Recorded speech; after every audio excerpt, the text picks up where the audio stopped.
Seorang pramugari tidak sengaja terjatuh dan mendarat di pangkuan seorang pria. Pria itu pun menjerit karena terkejut atas keberuntungan tadi.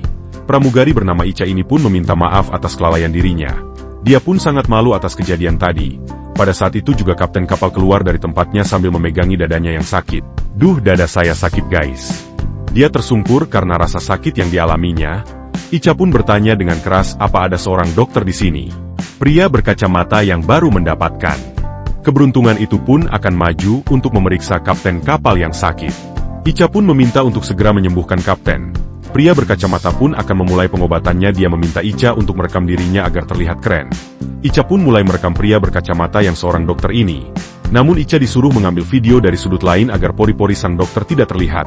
Ada-ada aja dokter satu ini ya guys. Akhirnya Ica menuruti perkataan dokter narsis ini. Dia pun berkata kalau kapten tidak dalam kondisi kritis, hanya saja dia kelelahan karena kurang istirahat. Dokter itu pun terus berusaha menyembuhkan kapten kapal, namun skill yang dimiliki dokter narsis ini seperti ada yang janggal. Agak aneh sekelas dokter narsis tidak bisa menangani hal seperti ini guys.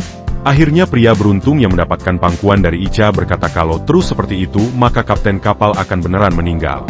Dia pun menyuruh untuk dokter narsis mengangkat dagu kapten agar pernapasannya berjalan lancar. Dengan saran yang sedikit itu kapten kapal menunjukkan kalau dia akan sadar. Pria beruntung itu pun berkata kalau kapten terkena serangan jantung dan dibutuhkan perawatan segera mungkin agar tidak ada kejadian yang lebih bahaya menimpanya. Pria beruntung ini pun langsung melakukan aksinya dengan memberikan oksigen buatan dari kabin kapal. Namun dokter narsis itu malah memarahinya karena yang dia tahu pengobatannya tidak seperti itu. Namun saat dia belum selesai berbicara sang kapten langsung sadar karena pengobatan yang dilakukan oleh pria beruntung. Makanya kalau ilmunya belum nyampe lebih baik diam dan belajar melihat yang lebih ahli ya dokter narsis. Para penumpang pun panik karena kapten sudah lama tidak sadarkan diri yang membuat kapal yang mereka tumpangi ini hilang arah dan akan jatuh.